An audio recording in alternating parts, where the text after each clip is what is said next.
The letter arrived on a Tuesday morning in September 1882, and when Daniel Rourke opened it with hands still dusty from herding cattle since dawn, he had no idea his orderly life was about to become wonderfully chaotic.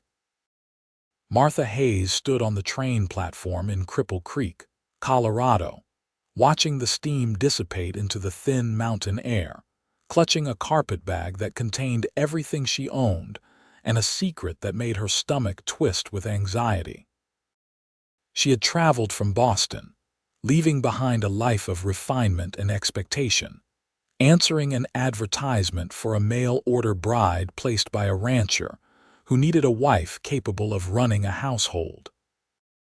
The advertisement had specifically mentioned cooking skills, household management, and the ability to handle frontier life.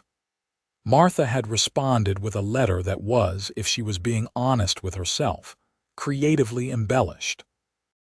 She could read Latin, play the piano, and discuss philosophy, but she had never cooked a single meal in her entire 22 years of existence. Daniel spotted her immediately. She was the only woman on the platform wearing city clothes, a deep green traveling dress that probably cost more than he spent on supplies in 6 months. She looked terrified and determined in equal measure, her dark hair pinned beneath a modest hat, her hazel eyes scanning the crowd until they landed on him. He was tall, broad-shouldered from years of ranch work, with dark hair that needed cutting and eyes the color of weathered denim. At 26, he had built his ranch from nothing, and now he needed a partner to share it with. "Miss Hayes," he called out, removing his hat as he approached. She turned, and her expression shifted through several emotions before settling on a nervous smile. "Mr. Rourke, yes. I am Martha Hayes." Her voice had that Eastern polish to it, refined and educated. Daniel felt suddenly aware of the dust on his boots, the wear in his shirt collar. "Welcome to Cripple Creek. I hope the journey was not too difficult." "It was enlightening," she said carefully, and he caught something in her tone that he could not quite identify. "The landscape changes dramatically from east to west." He reached for her bag, and she hesitated before releasing it. "My wagon is just over there. The ranch is about 40 minutes outside town. I thought we might stop by the general store first, let you pick up anything you need before we head out." "That would be wonderful," Martha said, following him toward the wagon. She climbed up with his assistance, acutely aware of how different this man was from anyone she had known in Boston. His hands were calloused and strong, his manner direct but not unkind. They rode in silence for the first few minutes, the town passing by in a blur of wooden buildings and dusty streets. Cripple Creek was booming with mining activity, the gold rush bringing fortune seekers and businesses alike. The altitude made Martha slightly breathless, though she tried not to show it. "The ranch is called the Double R," Daniel said finally. "Been building it for 5 years now. Have about 200 head of cattle, decent grazing land, a house that I built myself. It is not fancy, but it is solid." "I am sure it is lovely," Martha replied, gripping her hands in her lap. "I appreciate you coming all this way," he continued. "Life out here can be lonely, and I need someone who can manage the household while I manage the land, someone who can cook hearty meals, keep things running smooth. I remember you mentioned in your letter that you were experienced with all of that." Martha's stomach dropped. This was the moment. She could continue the deception, or she could be honest and risk being sent back on the next train. She opened her mouth, then closed it, then opened it again.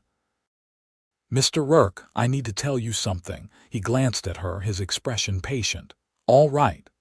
I may have overstated my qualifications in certain areas." His eyebrows rose slightly. "Which areas?" "All of them that pertain to running a household," she admitted in a rush. "I can read and write in 3 languages. I can play piano and paint watercolors. I can discuss literature and history. But I cannot cook. I have never cooked. I have barely been in a kitchen. My family had servants, and I was educated to be an ornamental wife for some suitable gentleman, not a practical one. But I did not want that life, Mr. Rourke. I did not want to be someone's decoration, someone's social asset. I wanted something real, something that mattered. So when I saw your advertisement, I thought perhaps I could learn. But I should have been honest from the start, and I am being honest now.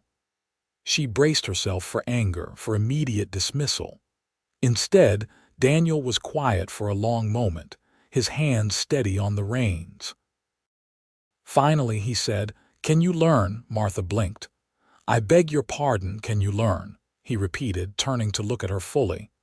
"Are you willing to try, to fail probably, to keep trying anyway?" "Yes," she said without hesitation. "Absolutely yes."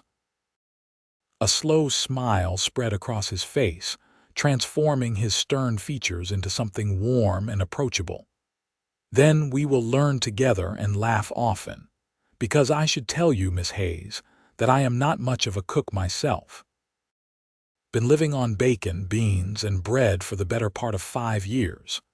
Between the two of us, we might manage something edible, or we might burn the house down. Either way, it will not be boring." Martha felt something loosen in her chest, a knot of tension she had been carrying since Boston. "You are not angry, I am surprised," he admitted. "But not angry. You were honest when it mattered. That counts for something. Besides, cooking can be learned, character cannot. You left everything familiar to come out here for a chance at something different. That takes courage." "Or foolishness," she said with a shaky laugh. "Sometimes they are the same thing," Daniel replied. "Come on, let us get those supplies. We are going to need a lot of them if we are going to figure out how to keep ourselves fed." At the general store, Martha met Mrs. Adelaide Porter, a robust woman in her 50s who ran the establishment with her husband Frank. Mrs. Porter took one look at Martha's fine clothes and Daniel's amused expression and seemed to understand the situation immediately. "Mail order bride?" she asked bluntly. "Yes, madam," Martha replied, lifting her chin slightly. "Can you cook?" Daniel laughed outright. "That is a conversation we just had. The answer is no, but we are determined to learn." Mrs. Porter's expression softened. "Well, honesty is refreshing. Most girls come out here claiming they can do everything and then fall apart when faced with reality. At least you know what you do not know. That is a start." She moved around the counter and began pulling items from shelves. "You are going to need basics. Flour, sugar, salt, lard, baking powder, dried beans, rice, coffee. Do you have chickens, Daniel?" "3 hens," he confirmed. "Good. Eggs will help. You will need to start simple. Very simple. I will write down some recipes to get you started." She paused, studying Martha. "Can you read?" "In 3 languages," Martha said, then worried that sounded boastful. "I mean, yes, reading is not a problem. Good. Then you can follow instructions. That is half the battle." Mrs. Porter pulled out a ledger and began writing in clear, precise handwriting. "Biscuits. Start with biscuits. They are hard to ruin completely. Then move to simple stews. 1-pot meals. Nothing fancy until you get the basics down." Daniel paid for the supplies while Mrs. Porter continued advising Martha on everything from water temperature to how to tell when meat was cooked through. By the time they left, Martha's head was spinning with information, but she also felt a flicker of hope. Mrs. Porter had been kind without being condescending, practical without being discouraging. The ride to the Double R Ranch gave Martha her first real view of Colorado territory. The mountains rose dramatic and beautiful against the September sky, aspens beginning to turn gold among the darker evergreens. The air was crisp and clean, so different from Boston's salt tang and coal smoke. Cattle grazed in distant fields, and once she saw a hawk circling overhead, hunting. "It is beautiful," she said softly. Daniel looked pleased. It is. Hard country but beautiful. Winters are tough up here. We get snowed in sometimes, but spring makes up for it when everything turns green and the wildflowers bloom. The ranch house came into view around a bend, and Martha's first thought was that it looked solid, just as Daniel had promised. It was built of logs, well chinked against the weather, with a covered porch and real glass windows. Smoke curled from the chimney, which surprised her until she realized Daniel must have banked the fire that morning before leaving for town. "It is wonderful," she said honestly. "You built this yourself, with help from neighbors for the raising, but I did most of the work." 2 rooms downstairs, a loft upstairs. Kitchen, main room, and a bedroom down here. The loft is storage mostly, though it could be sleeping space if needed. He hesitated. "I want you to know, Miss Hayes, that I am not expecting anything tonight, or any night until you are ready. You will have the bedroom, I will sleep in the loft. We are married in paper only until you decide otherwise." Martha felt her face warm, but she appreciated his directness. "Thank you, Mr. Rourke. That is considerate." "Daniel," he said, "if we are going to be learning to cook together, we should probably use first names." "Martha," she replied. "And yes, I agree." He helped her down from the wagon and carried her bag inside. The interior was clean but sparse, clearly the home of a man who spent most of his time working. A large stone fireplace dominated one wall. A table with 4 chairs sat near the kitchen area, and a rocking chair was positioned to catch light from the window. Everything was tidy, functional, without any decorative touches. "I know it is plain," Daniel said, sounding almost apologetic. "I never had much eye for making things pretty." "It is honest," Martha said. "Like you, I think we can make it comfortable together." She looked around, taking in details. "Where is the kitchen exactly?" He showed her the designated area, which had a large cast iron stove, a dry sink, some shelves with basic supplies, and a work table. "Water pump is just outside the back door. Have to carry it in, which is a chore in winter. Stove burns wood, and you have to know how to manage the temperature or everything burns or stays raw." Martha took a deep breath. "Well, Mrs. Porter said to start with biscuits. Shall we attempt those now? I am sure you must be hungry after your morning work." Daniel grinned. "I am always hungry. Let me put your bag in the bedroom, and then we can try this together." They approached the stove like soldiers approaching a battlefield, armed with Mrs. Porter's instructions and determination. Daniel built up the fire while Martha measured out flour, baking powder, and salt, checking the recipe repeatedly to make sure she had the proportions right. "It says to cut in the lard until the mixture resembles coarse crumbs," Martha read aloud. "What does that mean exactly?" "I think you work the lard into the flour with your hands," Daniel suggested. "Or maybe a fork." They tried both methods, making a mess of the work table but eventually achieving something that might have resembled coarse crumbs if one was generous. Martha added milk, and the dough came together sticky and uneven. "It says to pat it out and cut rounds," Martha said doubtfully, looking at the sticky mass. "Here, use more flour on the table so it does not stick," Daniel suggested, dumping a handful of flour down. Together, they managed to flatten the dough and cut rough circles with the rim of a cup, since they had no biscuit cutter. Getting them into the oven was another adventure. Daniel had to show Martha how to gauge the temperature by holding her hand inside briefly, which seemed terrifyingly imprecise but apparently was standard practice. They slid the pan in and looked at each other.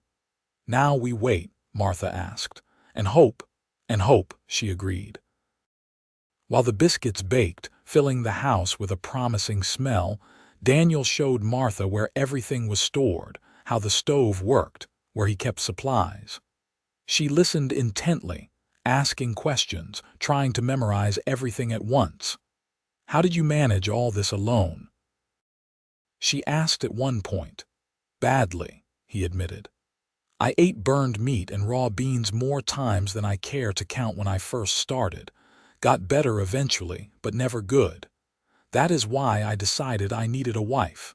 Figured a woman would know how to manage a household properly. That is a dangerous assumption, Martha said wryly. Not all women are taught practical skills. Some of us are taught to be decorative. You seem plenty practical to me, Daniel said. You could have lied, could have kept up the pretense. You chose honesty instead. That is practical and brave. Before Martha could respond, smoke began seeping from the oven door. They both lunged for it, Daniel grabbing a towel to pull the pan out. The biscuits were black on the bottom, raw on top, and somehow both burned and undercooked simultaneously. They stared at the disaster in silence. Then Daniel started laughing, a deep, genuine sound that shook his shoulders. Martha tried to hold her composure, but his laughter was contagious, and soon she was laughing too, helpless giggles that left her breathless. I think we need more practice, Daniel managed finally, still grinning. I think you are correct, Martha agreed, wiping tears from her eyes. Should we try again? Absolutely. But maybe this time we watch them closer. The second batch came out better, edible if not exactly light and fluffy. They ate them with butter and honey Daniel had traded for, and Martha thought they were the most satisfying things she had ever tasted because she had made them herself, even if they were dense enough to use as weapons. Not bad, Daniel said encouragingly. We are learning. We are, Martha agreed, feeling something warm and hopeful settle in her chest. This man could have sent her back, could have been angry about her deception. Instead, he was sitting across from her, eating terrible biscuits with enthusiasm, making her feel capable instead of inadequate. That first evening set the pattern for the weeks that followed. Every meal was an adventure, every attempt at cooking a learning experience. They burned stew, made bread that came out like rocks, created scrambled eggs that were somehow both runny and rubbery. But they kept trying, kept laughing, kept learning together. Daniel proved patient and game for anything. He would taste even the most questionable creations and find something positive to say. Well, the meat is cooked all the way through this time.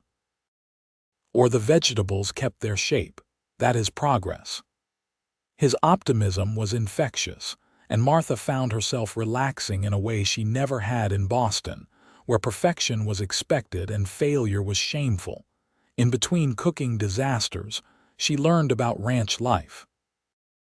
Daniel took her out to see the cattle, taught her how to check the hens for eggs, showed her the boundaries of his property. The work was constant and physical, and Martha discovered muscles she never knew she had as she helped with chores. She learned to pump water without splashing everywhere, to split kindling for the stove, to recognize when a chicken was broody. Daniel, in turn, seemed fascinated by her education. In the evenings, while they attempted to salvage whatever they had cooked for dinner, she would tell him about the books she had read, the history she had studied. He listened with genuine interest, asking questions, debating points with surprising insight. You are well read yourself, she observed one evening about 2 weeks after her arrival. They were eating a stew that was actually quite good, a milestone achievement they had celebrated with extra coffee. My mother was a school teacher before she married, Daniel explained. She made sure I could read and write properly, gave me her books when I headed west. I do not have your formal education, but I read what I can get my hands on. What do you like to read? History, mostly. Agricultural journals. Sometimes poetry, though do not tell the other ranchers that. They already think I am odd for reading at all, Martha smiled. Your secret is safe with me. What kind of poetry? Whitman, Byron. Some Dickinson, though her stuff is strange, beautiful but strange. They fell into a comfortable conversation about literature, and Martha realized with a start that she was happy. Genuinely, surprisingly happy. In Boston, conversations had been performances, careful displays of knowledge designed to impress. Here, with Daniel, talking was simply sharing thoughts with someone who listened and responded honestly. As October arrived, and the aspens turned pure gold against the mountainsides, Martha and Daniel's cooking skills slowly improved. They could now produce edible biscuits, decent stew, acceptable fried eggs.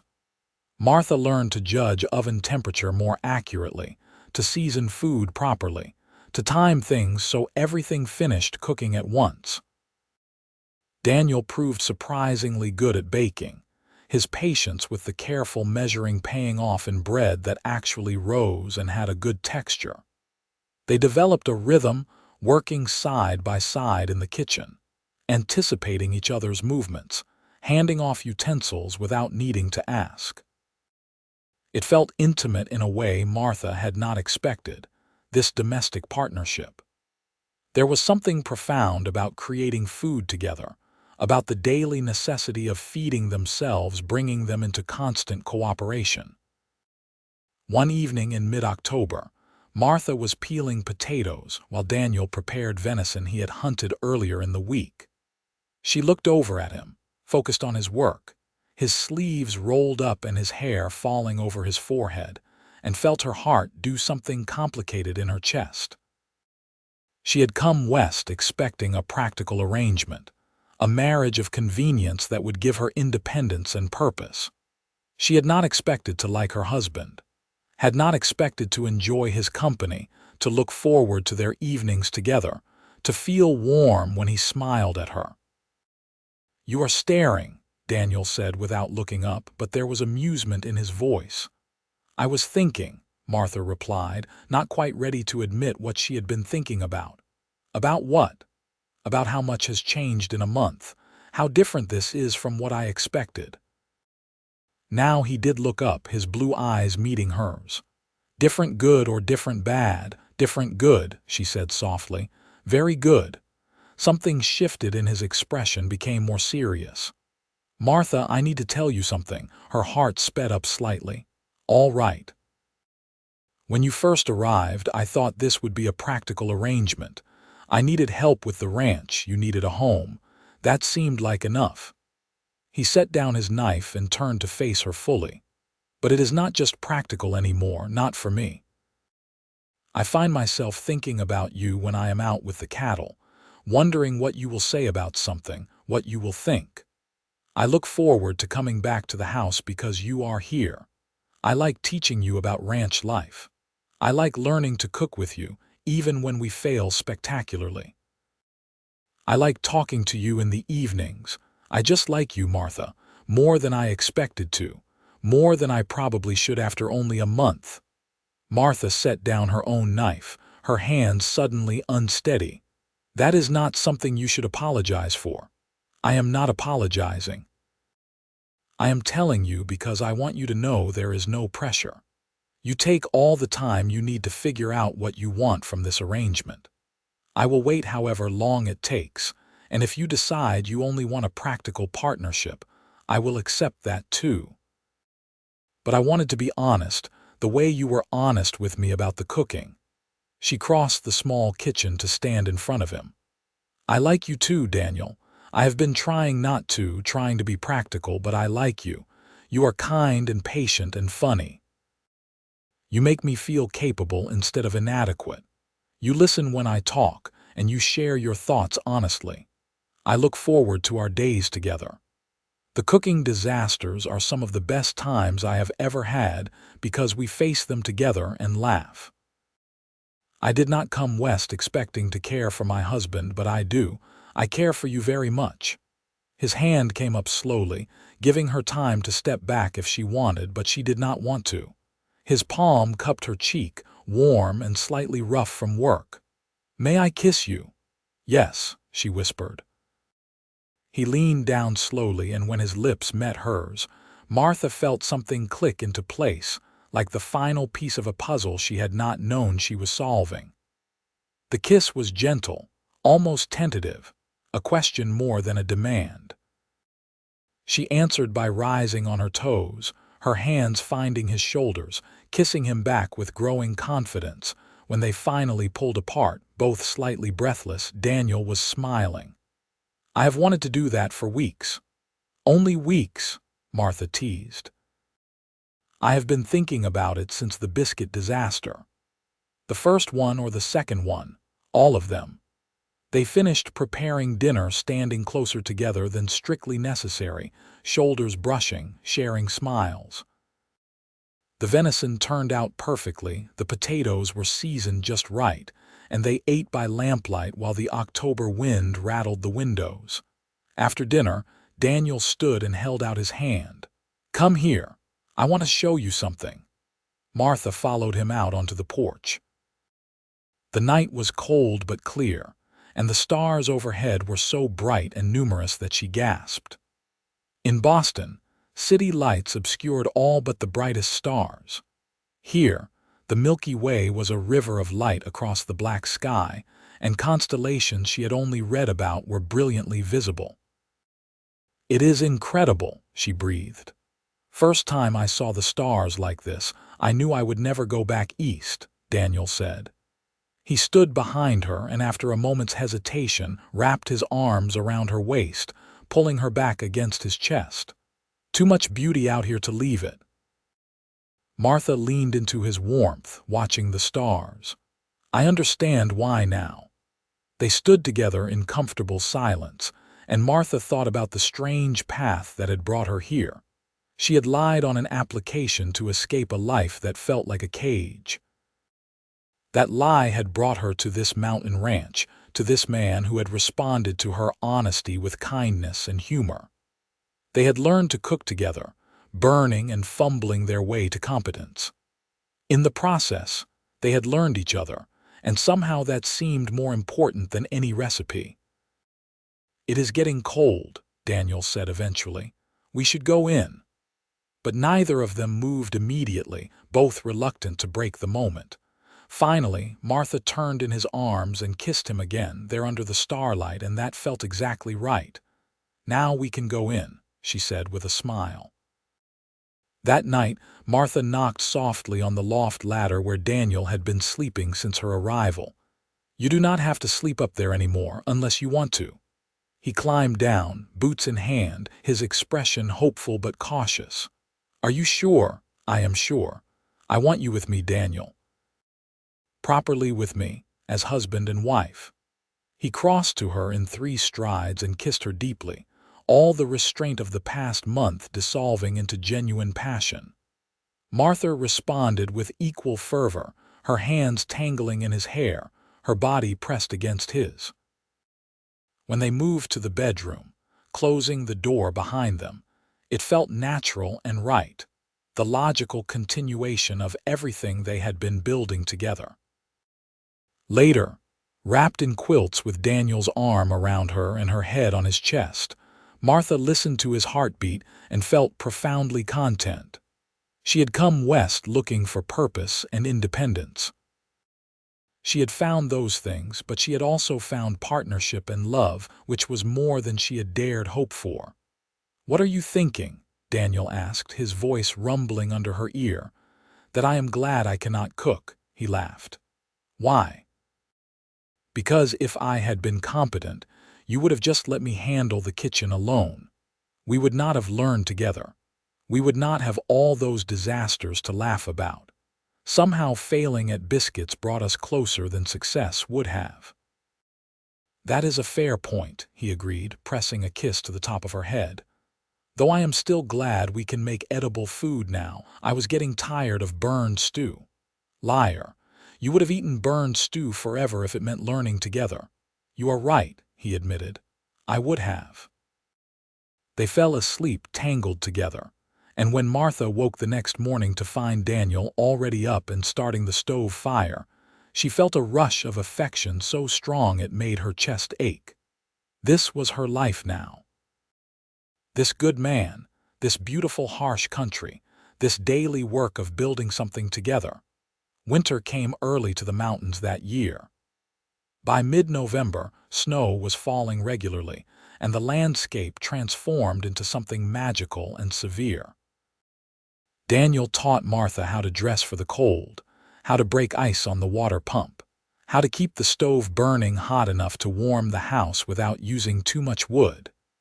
They were snowed in for 3 days during a particularly fierce storm in late November.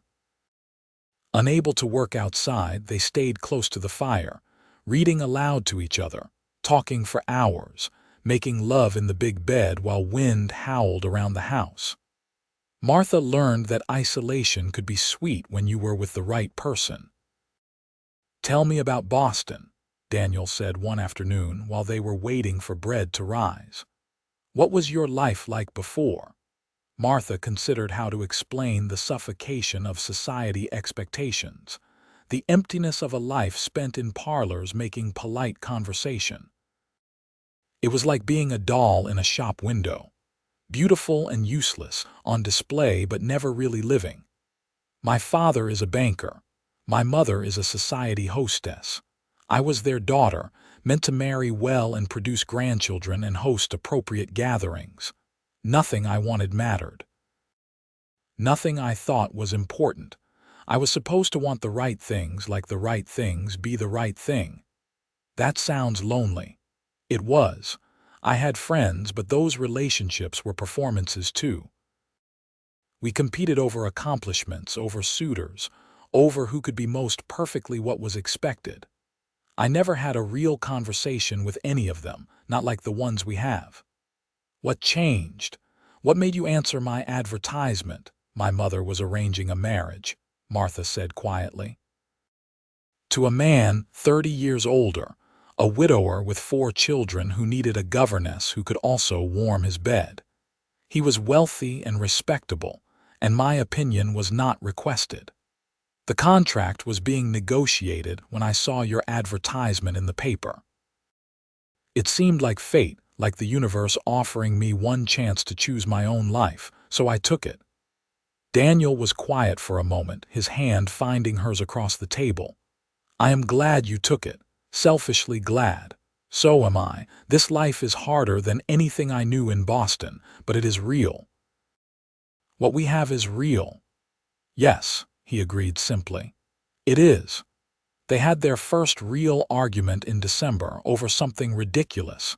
Daniel wanted to buy more cattle with money they had saved, believing they could expand the herd.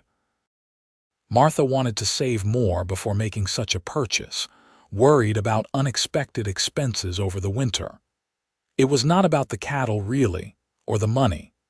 It was about decision-making, about whose opinion mattered, about how they would navigate disagreements. "I know ranching," Daniel said, his voice tight with frustration. "I have been doing this for 5 years. Trust me to make the right choice." "I do trust you," Martha replied, equally frustrated. "But we are partners. Partners discuss large decisions. They do not just announce them." "I was not announcing, I was suggesting." It did not sound like a suggestion. It sounded like you had already decided. They circled around and around, neither willing to yield, until finally Daniel threw up his hands. "Fine. You want to discuss, we will discuss. Sit down. Let us talk this through properly." So they did. They laid out the finances, discussed the risks and benefits, talked through various scenarios. In the end, they decided to buy fewer cattle than Daniel had originally wanted, but more than Martha had been comfortable with. A compromise that satisfied neither of them completely but felt fair. "I hate fighting with you," Daniel said afterward, pulling her into his arms. "I do not enjoy it either," Martha admitted.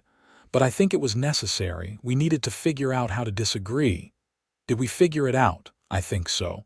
Talk honestly, listen actually, compromise when possible. That seems reasonable." He was quiet a moment. "I am sorry I made it sound like your opinion did not matter. It does. You matter. This is your ranch too. And I am sorry I was so rigid. Your experience and knowledge are valuable. I need to trust your judgment." "We are not very good at fighting," Daniel observed. We are much better at cooking now, so perhaps we will improve at arguing too. Let us hope we do not get as much practice at fighting as we did at cooking. December brought Christmas preparations. Martha had never decorated for the holiday herself, but she threw herself into it with enthusiasm. She and Daniel rode into town to purchase supplies and returned with pine boughs, red ribbon, and ingredients for special Christmas baking. Mrs. Porter at the general store had become something of a friend to Martha, always ready with advice or recipe suggestions. "You are doing well," she said approvingly when Martha came in alone one day while Daniel conducted business at the bank. "I have heard from others that you and Daniel seem happy together." "We are," Martha confirmed. "Very happy. Thank you for your help with the cooking. I could not have managed without those initial recipes. You did the work yourself, dear. I just pointed you in the right direction." Mrs. Porter leaned forward conspiratorially. "Between you and me, half the women who come west cannot cook as well as they claim. The difference is you were honest about it. That is why it worked out." On Christmas Eve, Martha prepared her first truly ambitious meal without Daniel's help. She wanted to surprise him, to show him how much she had learned. She made roasted chicken, mashed potatoes, glazed carrots, biscuits that actually rose properly, and even attempted a dried apple pie. Daniel came in from evening chores to find the table set with their best dishes, candles lit, and food that smelled genuinely delicious. His face went through several expressions before settling on stunned delight. "You did this yourself." "I did. It might be terrible, but I did it." He pulled her into his arms and kissed her thoroughly. "It will be perfect even if it is terrible." It was not terrible. It was good, genuinely good, and they ate with unabashed pleasure. For dessert, Martha served the apple pie, which had turned out surprisingly well. "Remember the first biscuits," Daniel said between bites of pie. "The ones we could have used as building materials. Those exact ones. Look at us now, making actual edible pies." "We have come a long way," Martha agreed. After dinner, Daniel presented her with a gift wrapped in brown paper. Inside was a beautiful leather-bound journal with blank pages. "For your thoughts," he said. "I know you like to write, and I thought you might want to record our life here." Martha felt tears prick her eyes. It was a thoughtful gift perfect for her. "Thank you. This is wonderful." She retrieved her own gift for him, a new shirt she had sewn herself, learning from Mrs. Porter how to cut and stitch the fabric. It was not perfect, but it was serviceable and made with care. Daniel looked genuinely moved. "You made this." "I am learning to sew now, too. It seemed practical." "It is perfect, thank you." He pulled it on over his undershirt, and Martha was pleased to see it fit reasonably well. They spent the rest of the evening sitting close by the fire, Daniel reading aloud from one of his books while Martha leaned against his shoulder. It was a perfect, peaceful Christmas, and Martha thought about how much had changed in 4 months. She had arrived terrified and deceptive. She was ending the year confident and in love. January brought brutal cold and more snow. The work was relentless, keeping the cattle fed, keeping the house warm, keeping themselves fed. But Martha had adapted to the physical demands of ranch life, her body growing stronger, her skills increasing. She could now chop wood, carry water, tend animals, all the daily tasks that had seemed impossible in September. Daniel continued to amaze her with his patience and kindness. He never complained about the hard work, never made her feel inadequate when she struggled with something. Instead, he would show her again, explain differently, wait for her to master each skill at her own pace. In February, Martha woke feeling queasy, and the smell of coffee made her stomach revolt. Daniel noticed immediately. "You are pale. Are you ill?" "I do not think so," Martha said slowly, her mind working through dates and symptoms. "Daniel, I think I might be pregnant." His expression went from concern to joy so fast it was almost comical. "Truly, you think so?" "It is too early to be certain, but the signs are there."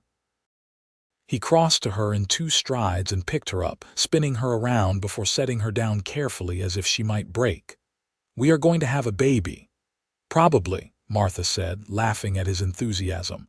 "Daniel, careful, I am not made of glass." I know. But a baby, Martha." "Our baby." His joy was infectious, and Martha felt her own excitement growing. A child, a family, something they had created together. It was terrifying and wonderful in equal measure. The pregnancy was confirmed as the weeks passed, and Martha's body began changing in earnest. She was sick most mornings through March, and Daniel proved surprisingly good at tending her, bringing her dry biscuits, keeping the coffee smell away from the bedroom, rubbing her back when she felt miserable. "You do not have to do this," she told him one morning after a particularly rough bout of sickness. "Of course I do. We are partners, remember? You are growing our child. The least I can do is hold your hair and fetch you crackers." By April, the morning sickness had passed, and Martha felt better than she had in weeks. Spring was arriving in the mountains, snow melting to reveal the first green shoots, the aspens budding with new leaves. The cattle were calving, which meant round-the-clock work for Daniel, but also new life everywhere. Martha helped where she could, learning about birthing and calf care, though Daniel insisted she not do anything too strenuous. She found his protectiveness endearing rather than stifling, mostly because he still listened when she insisted she could handle something. One evening in late April, they were sitting on the porch watching the sunset when Daniel said, "I have been thinking about names." "Have you?" Martha smiled. "What have you been thinking? For a boy, maybe James after my father. For a girl, I do not know. What do you think?" "James is a good, strong name," Martha agreed. "For a girl, perhaps Eleanor." "That was my grandmother's name, and she was the only person in my family who encouraged me to think for myself." "Eleanor Rourke," Daniel said, testing the sound. "I like it. Eleanor James if it is a girl, James something if it is a boy." "James Daniel," Martha suggested. "James Daniel Rourke." He grinned. "That works." As her pregnancy progressed, Martha continued learning and adapting. She could now cook full meals without assistance, bake bread that was consistently good, manage the household with confidence. She sewed baby clothes, learning more advanced stitching from Mrs. Porter during trips to town. She prepared the house for their coming child, turning the corner of the bedroom into a nursery space. Daniel built a cradle in his spare time, working carefully to make sure every joint was smooth and secure. Martha would watch him work in the evenings, his hands patient and skilled, and feel overwhelmed with love for this man who had accepted her completely, lies and all, and had helped her become someone she was proud to be. "What are you thinking?" he asked one evening, catching her watching him. "That I love you," she said simply. "That I am grateful every day that you chose kindness when I confessed about the cooking, that you have given me the life I wanted without even realizing it." He set down his tools and came to kneel beside her chair. "You gave me the life I wanted too. I thought I needed a housekeeper and a cook. What I needed was you. Your intelligence, your humor, your determination. The cooking worked out because we did it together, but even if it had not, I would not trade you for the best cook in Colorado. That is good because even now, after all this practice, I am probably not the best cook in Colorado. You are the only cook I want," he said firmly, and kissed her. Summer arrived in full glory, the mountains green and alive. Martha's pregnancy was obvious now, her belly round under her dresses. She was healthy and strong, still working around the ranch, though Daniel increasingly insisted she rest more. They hired a young man named Tom Fletcher to help with the summer work, giving Daniel some relief from the constant demands. Tom was 19, earnest and hardworking, and he seemed fascinated by the partnership Martha and Daniel had built. "My pa says wives should stay in the house," he said one day while they were mending fence. "But you and Mr. Rourke, you work together on everything." "We do," Martha confirmed. "It works for us. I think I would like that when I settle down someday.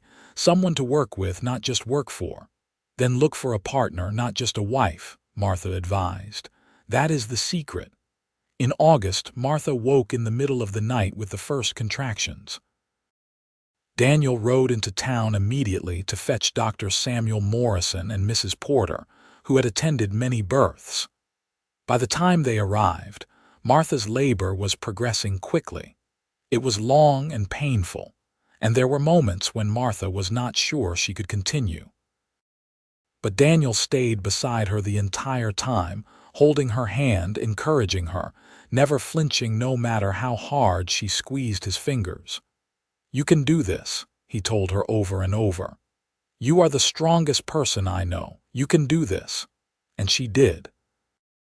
As dawn broke on August 15, 1883, Martha delivered a healthy baby boy who wailed lustily the moment he entered the world.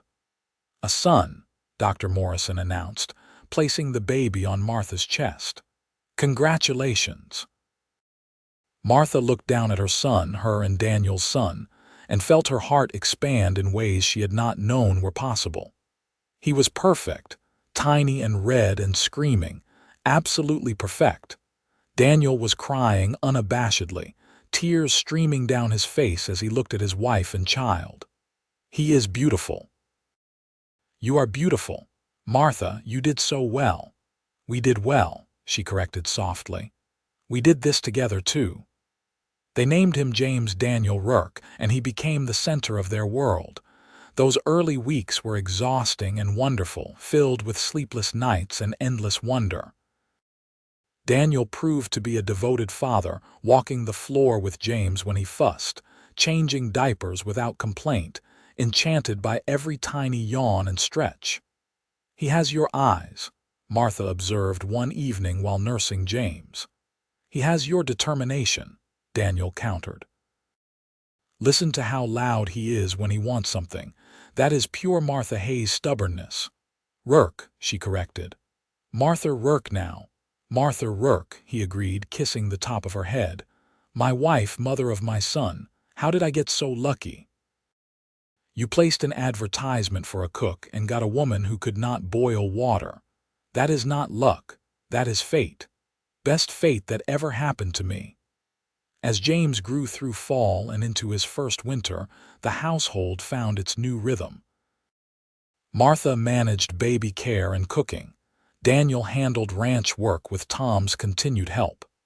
They were busy and tired and happier than either had imagined possible.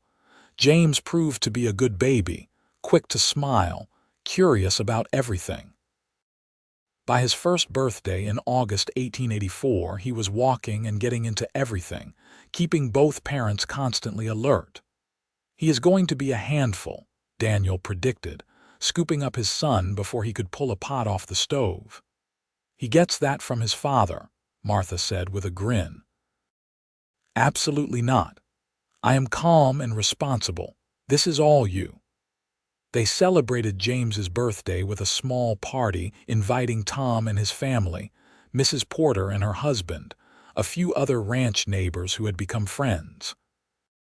Martha baked a cake that turned out perfectly, and she felt a surge of pride at how far she had come from that first disastrous batch of biscuits. "You have done well," Mrs. Porter said quietly, watching Martha cut the cake. "The ranch looks prosperous, you look happy, and that is a fine, healthy boy. You made a good life here." "We made it together," Martha replied. "That is the secret. Everything together." That evening, after the guests had left and James was asleep in his cradle, Martha and Daniel sat on the porch watching the stars, just as they had on that first night when he had kissed her. 2 years, Daniel said. 2 years since you arrived on the train. Best 2 years of my life, Martha replied honestly. Mine too. Even the disasters, especially the disasters, they taught us how to succeed together. He pulled her closer, and they sat in comfortable silence, listening to the night sounds of the ranch. Cattle lowing in the distance, horses moving in the corral, wind rustling through the aspens. The sounds of home. I want more, Daniel said eventually. More what? Everything. More years with you, more children if you want them. More mornings waking up beside you, more evenings talking while we cook dinner, more of this life we have built. I want that too, Martha said. All of it. Every bit. Even more cooking disasters. We are actually pretty good at cooking now. We would have to get creative to have disasters. Challenge accepted, Daniel said with a grin, and Martha laughed. The years that followed were full and rich. Martha became pregnant again in early 1885, and their daughter Eleanor Sarah was born in October of that year. She was quieter than James had been, more contemplative, watching everything with serious dark eyes. She is going to be smart, Daniel predicted when Eleanor was just a few weeks old. How can you tell? Look at how she studies everything. She is figuring out the world. Eleanor proved him right as she grew, speaking early, asking endless questions, fascinated by books and stories. James, meanwhile, was all energy and mischief, constantly in motion, always finding new ways to test boundaries.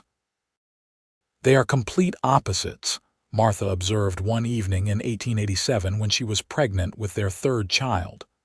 They balance each other, Daniel said. James acts, Eleanor thinks. They will make a good team. Their third child, a son they named William Thomas, arrived in March 1888. He was a large baby, loud and demanding, and Martha joked that he was making up for Eleanor's quiet nature. The ranch prospered through these years. The cattle herd grew, the land proved productive, and Daniel's reputation as a fair and skilled rancher spread through the region. They hired additional help as needed, treating workers fairly, and people wanted to work for the Rourkes as a result. Martha had become accomplished at ranch management, handling finances, planning supplies, managing the household with confidence. She had also become known in the community for her kindness, often helping new brides who arrived from the East, sharing recipes and advice, remembering her own first frightening days. "You are good at this," Daniel told her one day after she had spent the afternoon helping a newly arrived mail-order bride who had broken down in tears at Mrs. Porter's store. "I remember what it felt like," Martha said simply. "Terrified and inadequate. If I can make it easier for someone else, I will." In the evenings, when the children were asleep, Martha would write in the journal Daniel had given her that first Christmas. She recorded their daily lives, the small moments and large events, creating a record of the life they were building together. She wrote about James's first words, Eleanor's fascination with stars, William's infectious laugh. She wrote about cattle drives and harvest dinners, about snowy winters and golden autumns. She wrote about Daniel, about the man who had responded to her honesty with grace and humor, who had learned to cook beside her, who had become her true partner in every sense. By 1890, the Rourke Ranch was one of the most successful in the region. Daniel had expanded their holdings, purchased better breeding stock, improved the grazing land. Martha had turned their simple log house into a real home, comfortable and welcoming. Their children were healthy and happy, growing strong in the mountain air. "Remember when we could not make edible biscuits?" Daniel asked one evening in September 1890, 8 years after Martha's arrival. They were sitting on the porch after dinner, watching James chase fireflies while Eleanor read a book in the fading light and William played with wooden blocks. The scene was peaceful and domestic, the culmination of years of work and love. "I remember everything," Martha said. The burned stew, the rock-hard bread, the eggs that were somehow undercooked and overcooked simultaneously. "We have come a long way, we have, but I would not change any of it. Even the disasters brought us here." Daniel turned to face her fully, his expression serious. "I need you to know something. I loved you before you could cook. I loved you when you burned everything. I loved you when you did not know how to pump water without splashing everywhere. I loved you for your honesty, your courage, your willingness to learn. The cooking was never what mattered." "I know," Martha said softly, "but learning together mattered. Failing together and succeeding together mattered. That is what built this." "Yes," he agreed.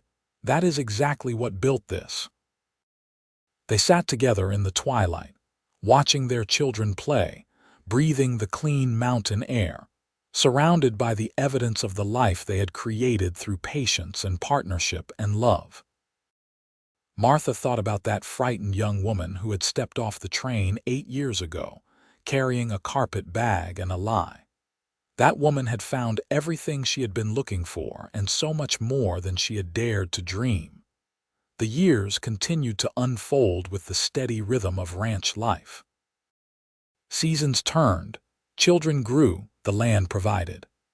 There were hard times, drought years when water was scarce, harsh winters when they lost cattle to cold, times when money was tight and every decision mattered.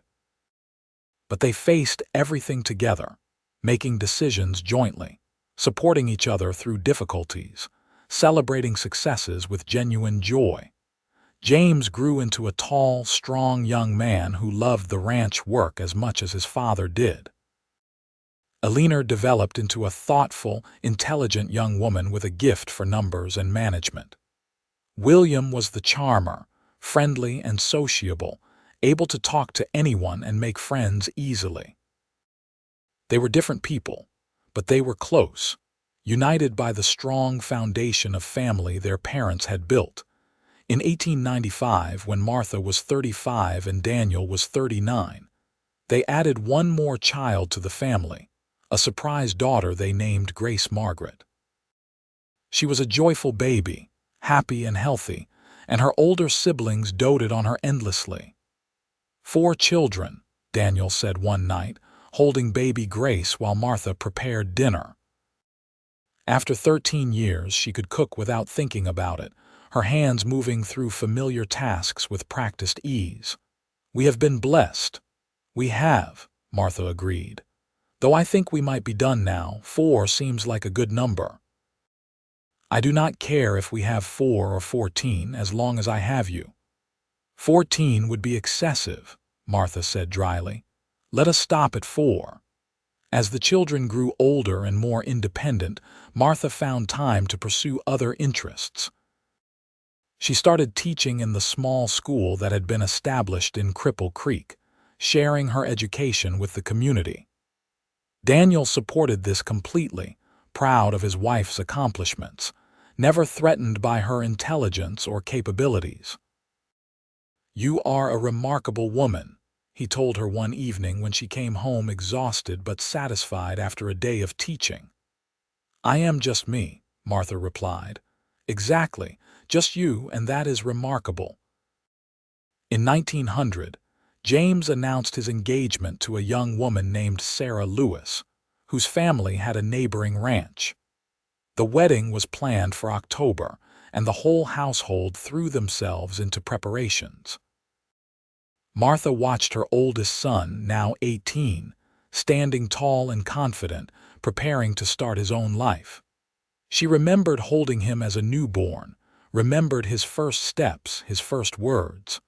Time had moved so quickly. "He will be fine," Daniel said, reading her thoughts as he often could after 18 years of marriage. "I know. It just goes so fast. We still have the other 3 to keep us busy, and grandchildren someday if we are lucky."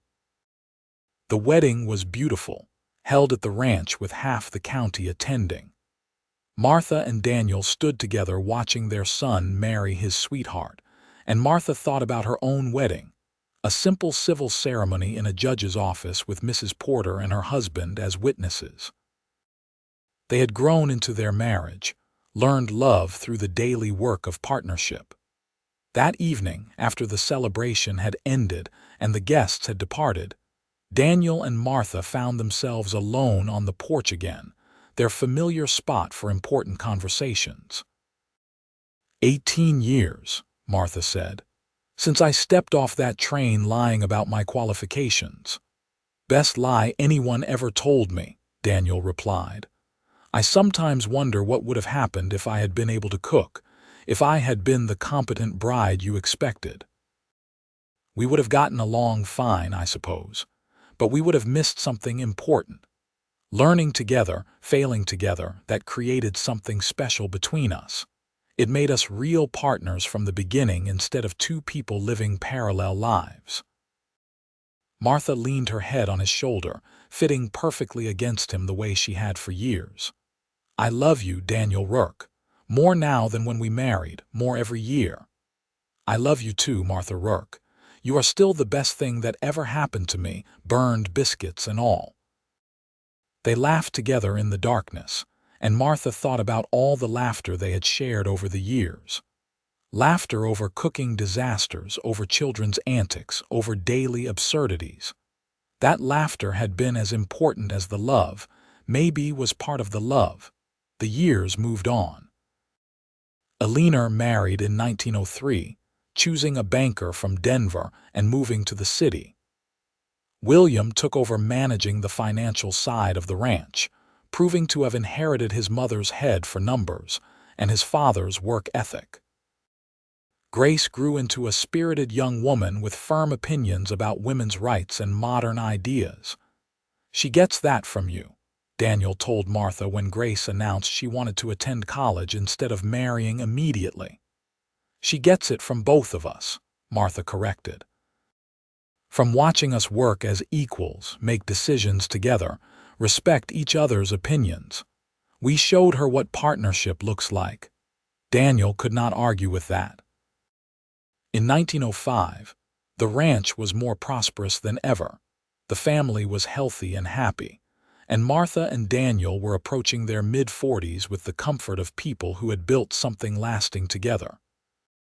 One evening in September, close to the anniversary of Martha's arrival, they prepared dinner together the way they had for 23 years.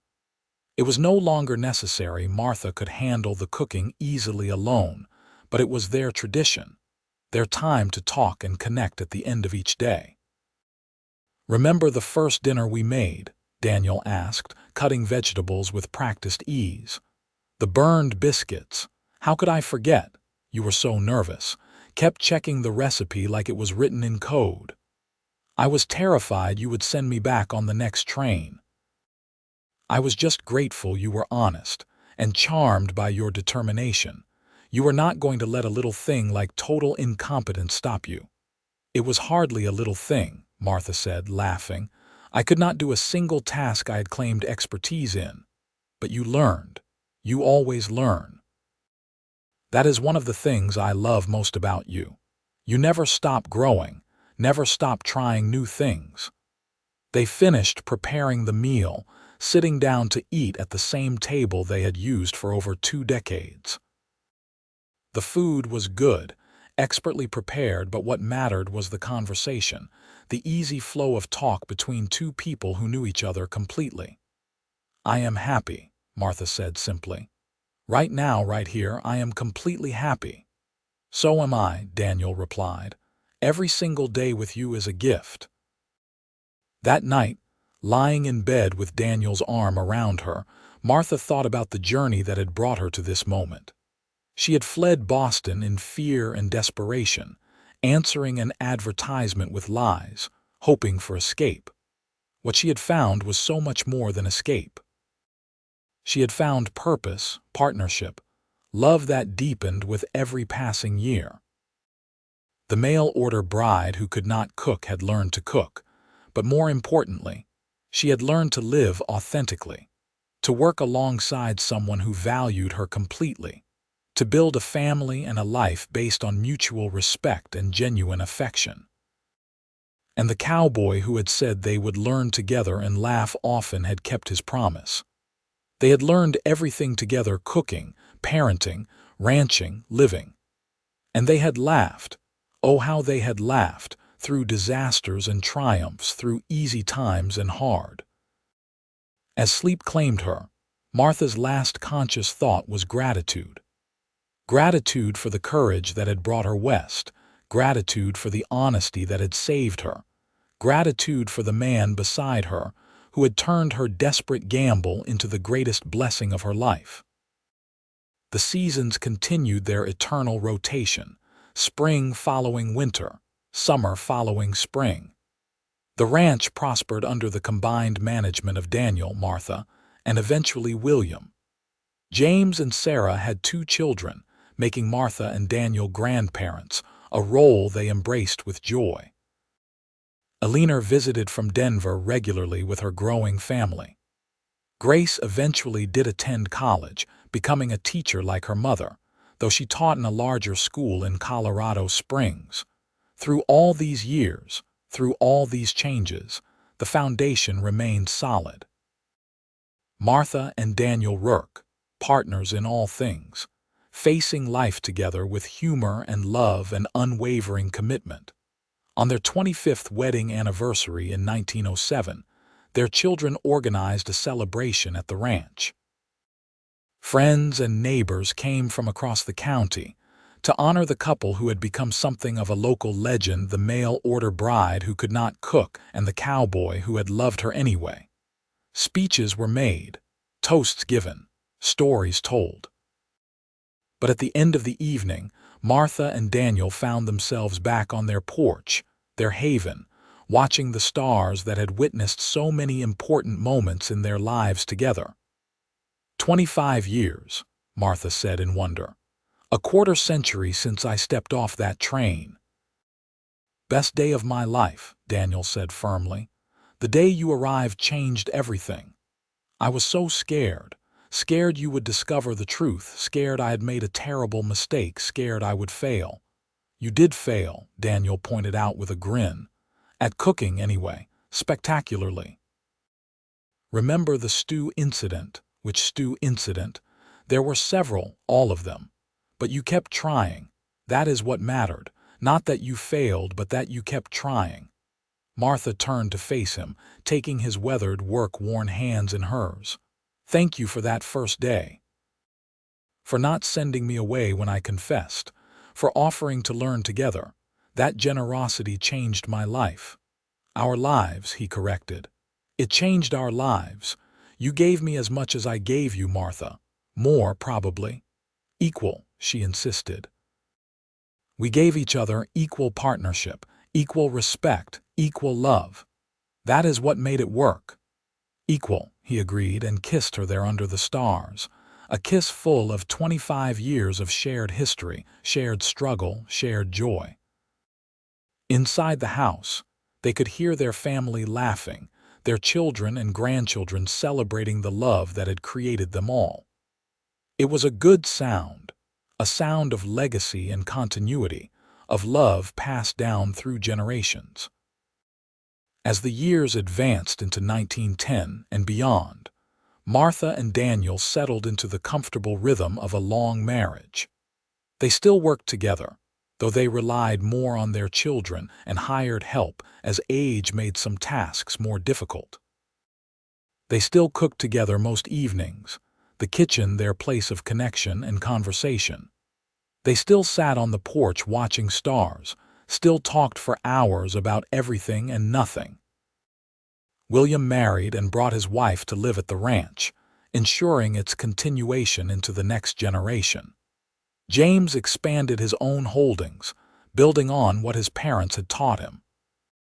Eleanor's children loved visiting the ranch, and Grace remained close despite her teaching position in the city. In the summer of 1915, Martha and Daniel celebrated their 33rd anniversary quietly, just the two of them on the porch, as the sun set over the mountains they loved. "We have had a good life," Martha said softly. "We have," Daniel agreed.